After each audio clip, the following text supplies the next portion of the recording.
Deus é fiel. Diácono, nosso irmão Ricardo, transmitirá a mensagem da palavra de Deus. Saúde a igreja com a paz do Senhor. Amém. Saúde a igreja com a paz do Senhor. Amém. Meus irmãos, quero nesta noite de antemão trazer os meus agradecimentos ao eterno Deus por nos conduzir mais uma vez aqui a esta igreja. E para nós é uma satisfação muito grande poder estar convosco mais uma vez em uma oportunidade como esta, esse culto festivo. Quero agradecer também ao antigo pastor dessa igreja, nosso pai espiritual, nosso amigo, pastor Severino Batista, e para mim é uma honra estar ao lado deste homem e ao lado dos obreiros dessa igreja, aqui participando desse culto em gratidão ao Senhor. Desde já quero trazer os meus agradecimentos ao conjunto também aniversariante e pedir que o Senhor continue abençoando a vida de cada um de vocês.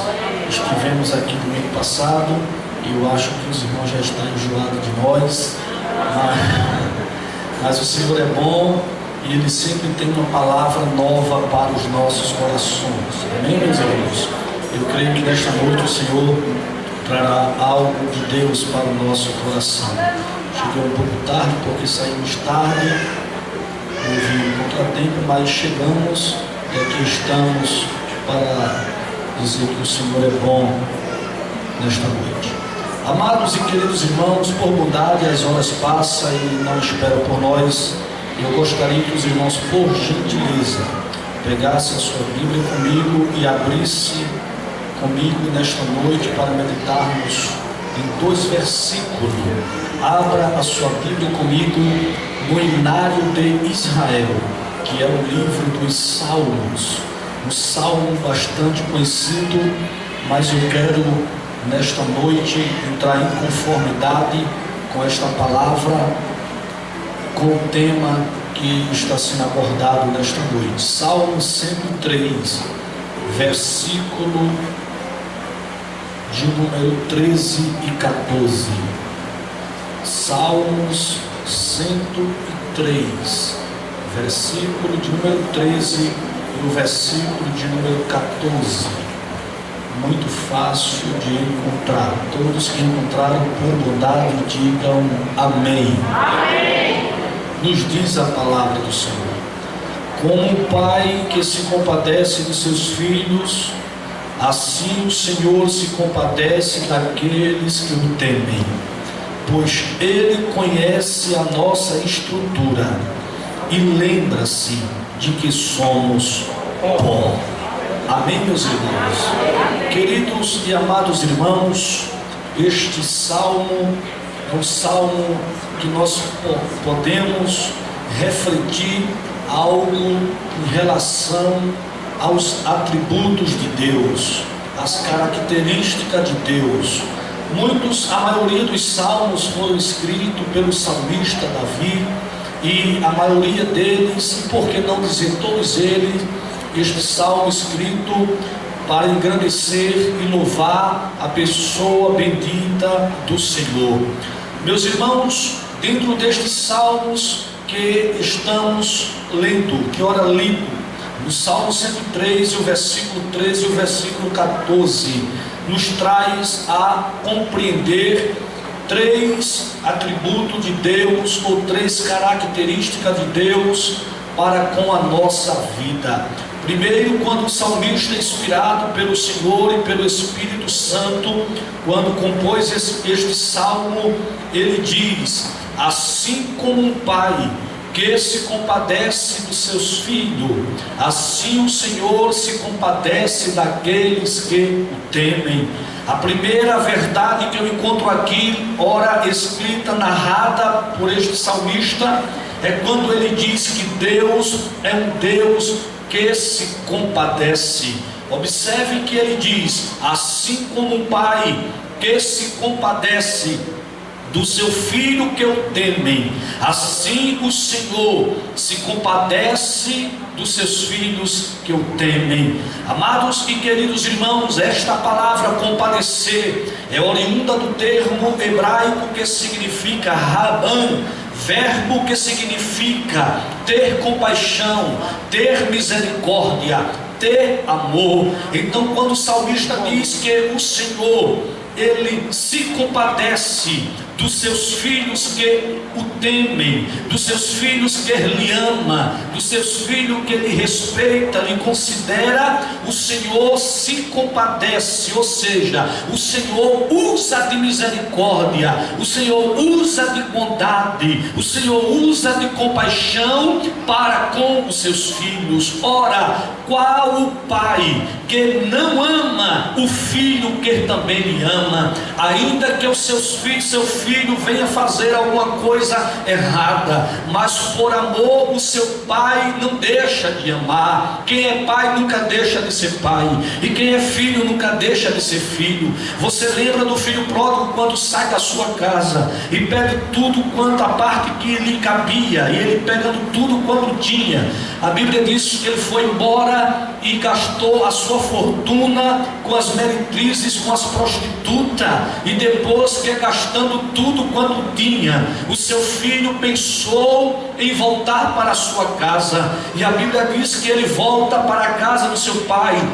E quando ele vem de caminho, a Bíblia diz que o seu pai, o avistando de longe, quando reconheceu que era o seu filho, o seu pai, por sua vez, abre os braços de alegria, recebe o seu filho, dá-lhe um beijo em sua testa, manda pegar uma sandália e calçá-lo, manda trocar de roupa naquele moço, coloca um anel no seu dedo, manda matar o melhor novilho que ele tinha, e faz uma festa ali em comemoração, em retorno do seu filho. O que foi que fez com que aquele pai agisse assim com o filho, uma vez que o filho tinha decepcionado seu pai?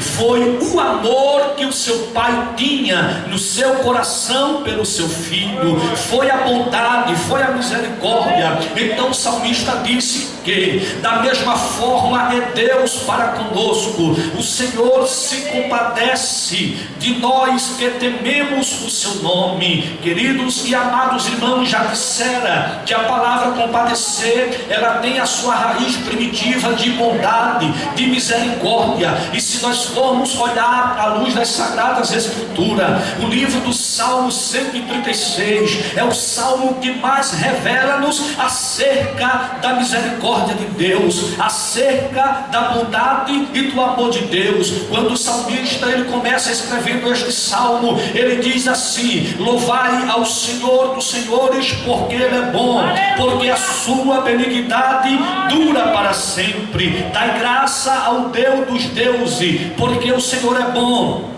e a sua benignidade dura para sempre. Aquele que só faz maravilha, porque a sua benignidade dura para sempre. Aquele que com entendimento fez o céu, porque a sua benignidade dura para sempre. Aquele que estendeu a terra sobre as águas, porque a sua benignidade dura para sempre. Aquele que fez os grandes luminares, porque a sua benignidade dura para sempre. O sol para governar de dia, porque a sua benignidade dura para sempre. A lua e as estrelas para presidir a noite, porque a sua benignidade dura para sempre. Aquele que feriu os primogênitos do Egito, porque a sua benignidade dura para sempre. Aquele que tirou Israel do meio deles, porque a sua benignidade dura para sempre. Com mão forte e com braço estendido, porque a sua benignidade dura para sempre. Aquele que dividiu o mar vermelho em duas partes, porque a sua benignidade dura para sempre. Aquele que fez Israel passar no meio dele, porque a sua benignidade dura para sempre. Endureceu o coração de Faraó, porque a sua benignidade dura para sempre. Aquele que guiou seu povo pelo deserto, porque a sua benignidade dura para sempre. E deu a morte aos reis famosos, porque a sua benignidade dura para sempre. sempre. O Deus que a igreja serve nesta noite é um Deus de misericórdia, é um Deus que se compadece, é um Deus de amor, um Deus de bondade, é um Deus de compaixão. O Deus que nós servimos é diferente do homem aí fora. Quando caímos na mão do homem, o homem não tem misericórdia e aperta-nos até matar, coloca debaixo dos seus pés e pisa-nos até matar. Mas o Deus dessa igreja, está escrito na Bíblia: se um justo cair, ele pode cair até 7 vezes, mas de todas elas eu levantarei, diz o Senhor dos Exércitos. Deus não vê como vê o homem. Muitas vezes o homem olha para você com um olhar de desprezo, aleluia, com um olhar de rejeição. Mas quando tu chegas aqui, o Deus que olha para você, olha com um olhar de misericórdia, olha com um olhar de amor, olha com um olhar de compaixão. E nesta noite Ele trouxe você aqui para te dizer que está se compadecendo do problema que você está a enfrentar, está compadecendo-se da noite escura que estás a passar. Deus te trouxe aqui para te dizer nesta noite que você não vai morrer, não vai enlouquecer, não vai ficar na cadeira de roda, ninguém vai ficar satisfeito com o teu funeral, porque o Deus de misericórdia é o Deus que dá vida e acrescenta anos de vida. E crente aqui nesta noite, recebe esta palavra como vitamina para a tua alma, porque a sua benignidade dura para sempre.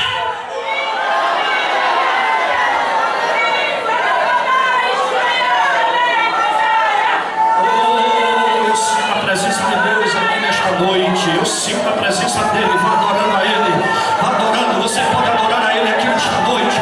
Você não vai daqui voltar como veio aqui neste culto. Tem vitamina de Deus para a tua alma aqui nesta noite. Tem antibiótico de Deus para sarar a enfermidade da sua alma aqui nesta noite. Escutai-me, por favor. Ele é o Deus que se compadece. À luz das sagradas escrituras, amados e queridos irmãos, ninguém teve mais compaixão por Israel do que o nosso Deus. A Bíblia diz que Israel viveu sob a mão de Faraó um domínio de 430 anos, sofrendo, padecendo perseguições, levando opressões. Mas houve um dia que Deus resolveu compadecer-se daquela nação. Amados e queridos irmãos, quando Deus levanta Moisés como libertador de Israel, a Bíblia Sagrada diz que Israel sai.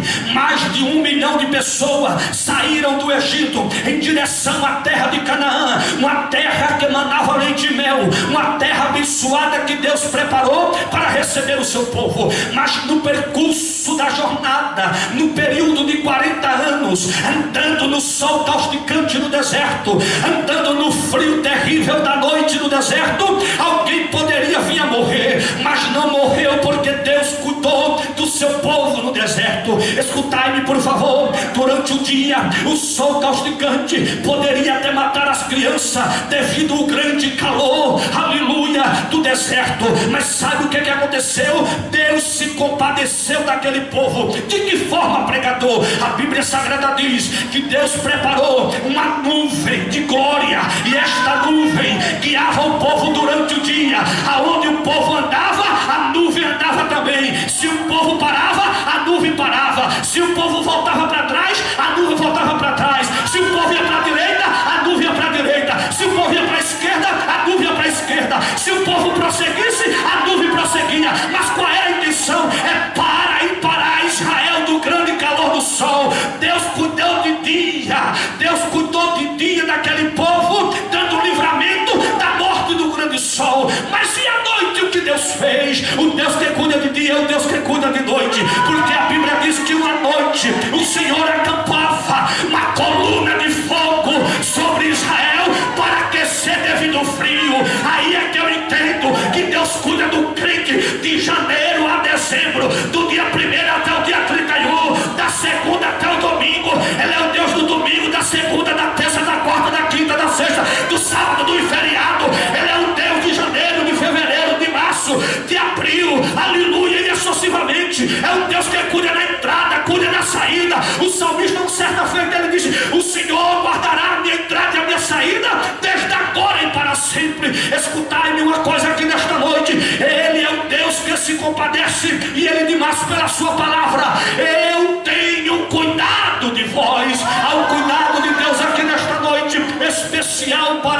sua vida. Deus se compadece de nós. O salmista um certo dia disse: eu fui moço, mas hoje sou velho, mas nunca vi um justo desamparado, nem a sua descendência a mendigar o pão. No Salmo 34, versículo 10, ele mesmo diz que os filhos dos leões necessitam e sofrem fome, mas os que buscam o Senhor, de nada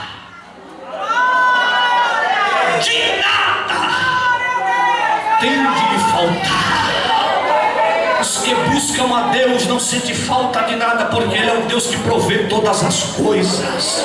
Ele é um Deus que se compadece, é um Deus de compaixão, um Deus de misericórdia. Amados e queridos irmãos, o salmista ainda diz a segunda verdade quando ele diz assim: pois Ele conhece a nossa estrutura.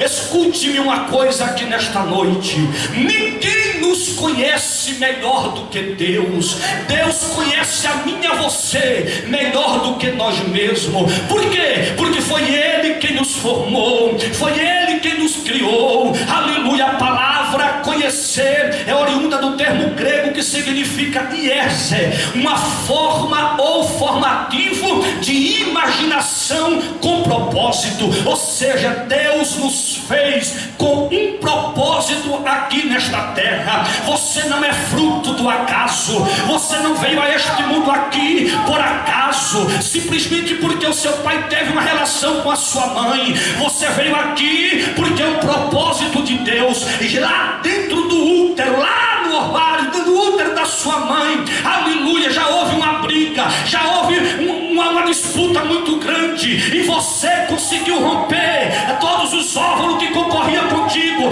Você saiu na frente, algum tentou chegar primeiro, até que empurrou, mas você foi em primeiro lugar, colocado e gerado dentro do útero, e Deus formou a tua vida. Isto é uma prova que você já nasceu vencedor. Se o diabo te chama de derrotado, se ele usa alguém diz que tu és fracassada, alguém te critica de um lado e de outro, alguém joga praga, alguém diz que vai morrer, alguém diz que tu não presta, que és complicada, que és complicado, é mentira de Satanás, porque nesta noite eu venho despedir ele, dizer que o Deus que te conhece, ele te formou, ele te gerou com um propósito. Tu não és fruto do acaso, tu nasceste aqui para vencer, tu és um vencedor. Levante a mão para glorificar o Deus que conhece a tua vida.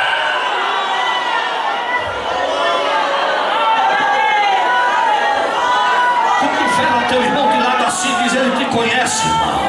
Diz para ele te conhece, irmão. Quem vai dizendo, diz: ele te conhece nesta noite. Dá para dizer ao teu irmão: ele te conhece. Se vire para ele e diga: ele te conhece. Oh, ninguém te conhece melhor do que Deus. Aleluia, aleluia. Ele conhece a nossa estrutura. Aleluia. O salmista Davi, aleluia, com muita propriedade de palavras, ele disse que ele conhece a nossa estrutura, porque quem nos formou foi Deus. Isso está lá em Gênesis no capítulo 2 e o verso 7, quando a Bíblia diz que Deus formou o homem do barro. Aleluia. Isso está escrito, aleluia, no Salmo 2, o versículo 18, quando o salmista diz que o homem foi formado do pó. Deus conhece a nossa estrutura melhor do que ninguém. Escute-me uma coisa aqui nesta noite: Jesus tinha 12 discípulos e Jesus conhecia todos eles, mas havia um discípulo que Jesus tinha um cuidado especial para com ele. Quem era? Era Pedro. Por quê? Porque Jesus sabia que a estrutura de Pedro era diferente das estruturas dos demais discípulos. Jesus tinha um cuidado especial com Pedro, Jesus tinha um carinho com Pedro, de forma tal que Jesus nunca deixava Pedro se apartar dele. Observe uma coisa: Pedro viu milagres que nenhum dos discípulos viu. Pedro participou de coisas que nenhum outro discípulo participara. Somente Pedro teve o privilégio de ser usado pelo Espírito Santo. Quando Jesus reúne os discípulos e diz: quem dizem os homens que sou? Aqui o filho do homem. Quem diz ser o filho do homem? E os discípulos começaram a dizer: uns dizem que tu és Elias, outros dizem que tu és João Batista, o profeta, outros dizem que tu és outro profeta. E Jesus olhando para Pedro, Jesus pergunta a Pedro: e tu, Pedro, quem dizes que eu sou? Pedro olhando para Cristo, Pedro disse: tu tu és o Cristo, o Filho do Deus vivo. Jesus olha para Pedro e disse: bem-aventurado sois, Simão Barjona, porque não foi carne nem sangue que te revelou, mas meu Pai que está no céu te revelou essas as coisas. Pois eu te digo que tu és Pedro, sobre esta pedra edificarei minha igreja, e as portas do inferno não prevalecerão contra ela. Somente Pedro teve o privilégio de andar por cima do mar. Quem foi que andou por cima das águas além de Pedro? Nenhum. Pedro era complicado, era, mas Jesus sempre esteve ao lado de Pedro. Alguém xinga Pedro porque diz que Pedro era muito bravo, por Pedro pegar uma espada e cortar a orelha de um soldado romano quando vem prender Jesus. Alguém diz que Pedro era precipitado quando Jesus, numa certa noite, reúne os discípulos, manda os discípulos fazer fila, e Jesus pega uma bacia com água, começa a lavar os pés dos discípulos, e Pedro na última fila cochichou com João e disse: João, ele nunca vai lavar os meus pés. Aí Jesus, escutando, disse: Pedro, se eu não lavar os teus pés, tu não tem parte comigo. Aí Pedro disse: não somente os meus pés, mas todo o meu corpo, Senhor, pode lavar o meu corpo. Pedro era complicado, mas Jesus nunca se afastou de Pedro. Alguém pode dizer assim: ela é complicada, faz parte do conjunto, mas não era para estar ali. Ele é complicado, não serve para nada, pode não servir para você, diabo, mas para Jesus é especial. Para Jesus tem valor.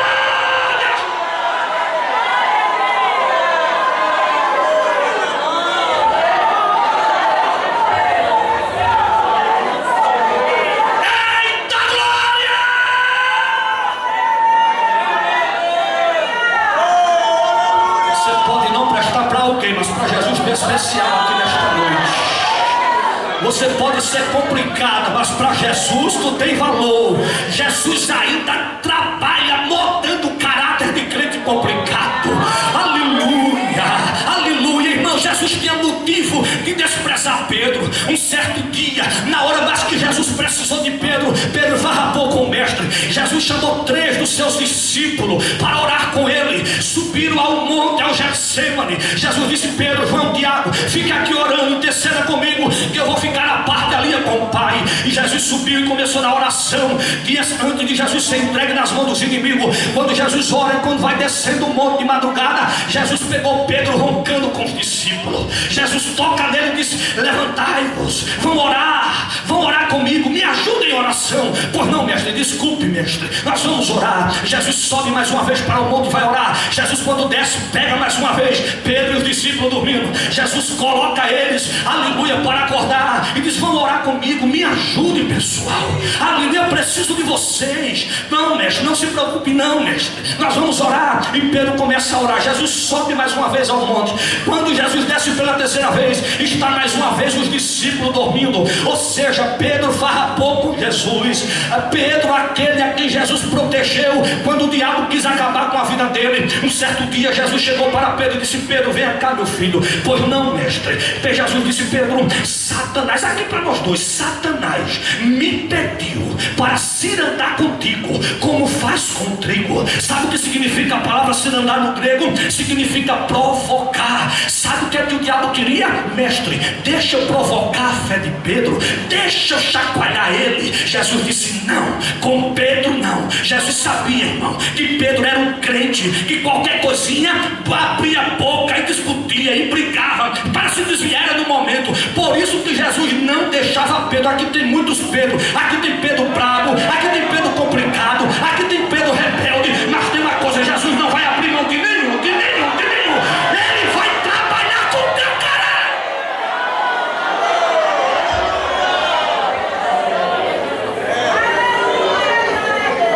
Jesus disse: aquele que vem a mim, de maneira alguma lançarei fora. Jesus disse: eu roguei ao Pai por ti, para que a tua fé não desfaleça. Irmão, escute, olhe para mim aqui, por favor, uma coisa. Olhe para cá, pode olhar, minha esposa não tem ciúme não. Escute-me, tudo que o diabo queria era pegar Pedro no fracasso.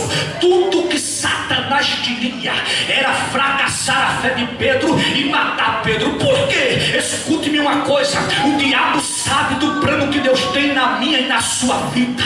Ele sabe o trajeto que Deus tem comigo e com você, e o que ele puder para fazer no início para desmanchar deixar, Ele vai fazer, mas é debalde. Há uma promessa de Deus para com a nossa vida. Escute-me uma coisa aqui. Uma certa feita, Pedro, quando estava na pescaria, aleluia, com os discípulos, andando de barco com os discípulos, em pleno alto mar, a Bíblia diz que o vento era contrário, a Bíblia diz que a tempestade começava, as águas começaram a entrar dentro do mar, os discípulos ficaram apavorados, mas de repente Jesus vem andando por cima das águas, e quando Jesus vem se aproximando, aleluia, gritaram: é um fantasma, vamos morrer. Aleluia, Jesus disse: não, não é fantasma, não sou eu, não temas, tenha bom ânimo, sou eu o mestre, eu estou caminhando por cima das águas, estou vindo ao encontro de vocês. Aí sabe quem é que toma a palavra? Pedro. Se é tu mesmo, chama-me para que vá ter contigo. Oh, cabra adiantado. O cabra era atrevido, Pedro. Jesus olha para ele e diz: vem, Pedro. Oh, irmão, ninguém desafia Jesus, não, irmão. Ninguém desafia o nosso Jesus. Jesus disse: venha, pode vir. Aí ele coloca, aleluia, coloca o primeiro pé na água, sentiu firme, e disse: epa, e não é que a coisa está boa mesmo? Coloca a segunda perna. Aí Pedro vai andando. Aí ele achou gostoso. Estou andando por cima das águas, estou caminhando. Mas a Bíblia diz que de repente o vento soprou contrário. Eu acredito, irmão. A Bíblia não diz, é uma conjectura minha, que o Senhor Jesus deu um sopro no vento assim, falar de encontro a Pedro, e o vento veio contrário. Quando o vento veio, aí a Bíblia diz que a fé de Pedro estava acabando. Quando estava acabando, aí Pedro teve medo. Quando ele teve medo, aí vai submergindo-se sobre as águas, Jesus olhando. Quando ele vai submergindo sobre as águas, a Bíblia não diz, mas eu acredito que Satanás deu uma gargalhada no inferno e disse: matei agora. Que outras vezes o mestre estava perto dele, todas as vezes defendeu, mas quero ver agora. Morreu afogado. Aí quando Pedro vai morrendo, aí Pedro grita: Senhor! Aí Jesus disse: não temas, Pedro, eu estou aqui perto de você. Pega pela mão, coloca ele em pé e diz: vai andando, Pedro, vai andando, Pedro. A Bíblia diz que Pedro saiu andando com Jesus. Se o diabo pensa que vai te matar, é mentira dele, ele está enganado. Pode arrumar as mochilas, Satanás, e voltar de marcha ré para o inferno, que Jesus está dando livramento hoje.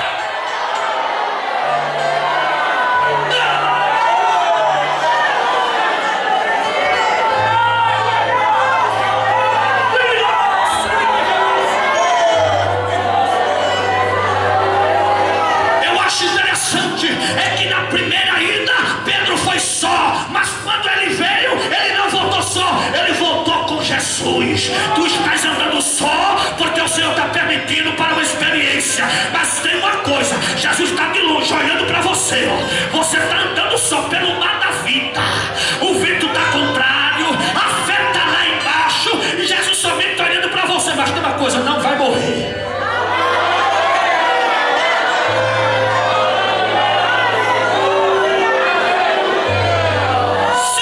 Se aproximar não tem problema, Jesus chega primeiro e pega você pela mão. Oh, ele está pegando você pela mão hoje. Ele está levantando alguém aqui nesta noite do mar da vida, pastor, e está dizendo: levante-se e vá caminhar sobre as águas. Aleluia, aleluia, aleluia. Levante-se e vá caminhar sobre as águas. Venha, Pedro, comigo. Ele conhece a minha e a sua estrutura.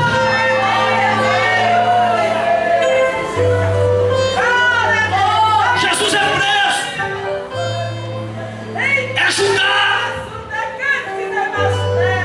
5 horas da manhã em Jerusalém, Jesus estava sendo julgado e Pedro estava lá fora no pátio. Outrora lá na ceia, Jesus disse assim: um de vós há de me trair. Pedro toma a palavra e disse: ainda que todos aqui te neguem, mas eu jamais te escandalizarei. Jesus disse: Pedro, antes diz que o galo cante: 3 vezes me negarás. Pedro disse: ainda que seja necessário morrer, Senhor, eu morrerei, mas irei contigo até a morte. Para quem olhava assim: eita, esse cabra é amigo de Pedro, de Jesus mesmo. Esse cabra é macho, é nordestino, é lá de Glória do Goitá. Eita, cabra macho, é Pedro. Aleluia, aleluia. Mas só que teve uma hora, irmão, que Pedro afrouxou, ficou frouxo.